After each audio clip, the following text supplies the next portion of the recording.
सच्ची खुशी। गौरव का रिजल्ट उसके हाथों में था। क्लास में फर्स्ट आने के लिए जितने मार्क्स चाहिए उतने उसको मिले थे, लेकिन उसके चेहरे से वह खुशी गायब थी जो फर्स्ट आने पर होती है। उसे समझ में नहीं आ रहा था कि शिव को हराने के बावजूद वह खुश क्यों नहीं हो पा रहा है। आखिर यही तो गौरव चाहता था। गौरव और शिव एक ही क्लास में पढ़ाई करते थे। जहाँ शिव बहुत मेहनती, शांत और समझदार बच्चा था, वहीं गौरव को पढ़ाई में बिल्कुल मन नहीं लगता था। उसे हर वक्त कोई ना कोई शरारत सूझती रहती थी। वह हमेशा कुछ ना कुछ करके शिव को परेशान करता रहता था। गौरव लगता था अगर शिव को किसी तरह पढ़ाई से दूर रखा जाए और परेशान किया जाए तो वह भी अच्छे नंबर नहीं ला पाएगा, और इस तरह शिव भी उसकी तरह ही कम नंबर आने वाले लड़कों में शामिल हो जाएगा। अपनी इस शरारती सोच को सच करने के लिए गौरव आए दिन कुछ न कुछ गड़बड़ियां कर शिव को मुसीबत में डाल देता था। एक बार उसने शिव की होमवर्क की हुई नोटबुक उसके बैग से निकाल ली, ताकि जब टीचर उससे होमवर्क मांगे तो वह असहज हो जाए और उसे डांट खानी पड़े। हुआ भी यही। उसी के अनुसार उस दिन टीचर ने होमवर्क न करने के लिए शिव को बहुत डांट लगाई। यह डांट जैसे गौरव को अपना जीता हुआ कोई मेडल मालूम हो रही थी। वह शिव को परेशानी में डालकर मंद मंद मुस्कुरा रहा था, लेकिन शिव इतनी जल्दी हार मानने वालों में से नहीं था। वह तुरंत इस घटना को भूल गया और फिर से अपने अभ्यास में लग गया।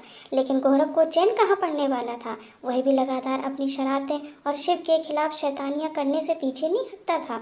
कभी उसका बैग छुपा देता, कभी उसका टिफिन खा लेता, कभी उसके जूते फेंक देता, और पता नहीं क्या क्या करके वह शिव को हमेशा ऐसी सिचुएशन में डालने का प्रयास करता रहता जिससे उसका ध्यान पढ़ाई से भटक जाए और शिव अच्छे नंबर से पास ना हो जाए।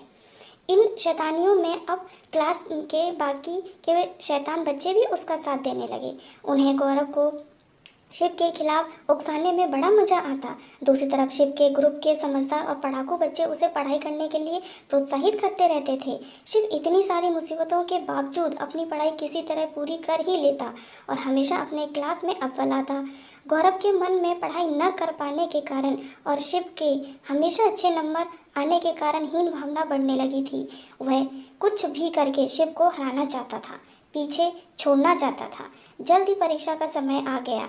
गौरव के बदमाश दोस्तों में से एक ने उसे परीक्षा में पूछे जाने वाला पेपर ला कर दिया। गौरव की आंखों में चमक आ गई। उसने सोचा अब वह शिव को जरूर पीछे छोड़ देगा, और हुआ भी कुछ वैसा ही, क्योंकि वही पेपर परीक्षा में पूछा गया था जिसके उत्तर गौरव ने अच्छे से तैयार कर लिए थे।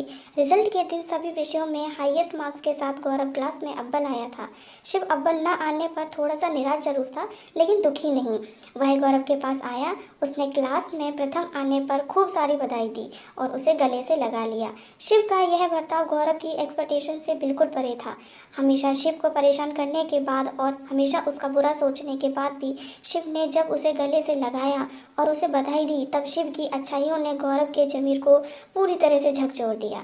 उसे अपना हर वह बुरा वक्त बर्ताव याद आया जो उसने कभी शिव के साथ किया था, और अब उसे अंदर ही अंदर उसका पछतावा होने लगा।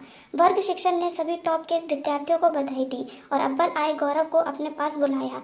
जब शिक्षक उसकी तारीफ करने लगे तो गौरव ने बीच में ही उन्हें रोककर बोल पड़ा, सर दरअसल मैं अव्वल नहीं आया, अव्वल आया है शिव, क्योंकि मैंने चीटिंग की है।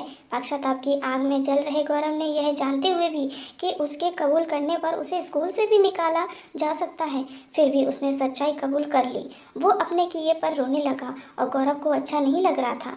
क्लास के सबसे शरारती लड़कों को इस तरह टूटता देख पूरा क्लास शांत हो गया। शिव गौरव के पास आया और उसका हाथ पकड़ के उसे सांत्वना देने लगा। वर्ग के शिक्षक ने और बाद में प्रिंसिपल ने भी गौरव के पछतावे को समझा और उसको दूसरी बार परीक्षा देने का मौका दिया।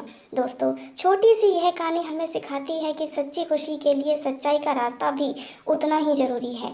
बेईमानी से किसी का हक छीनकर बिना मेहनत के मिलने वाली खुशी सिर्फ नाम की होती है। जब हम मेहनत करके ईमानदारी से जीत हासिल करते हैं और उससे जो खुशी मिलती है वही सच्ची खुशी होती है मेरे दोस्तों। धन्यवाद।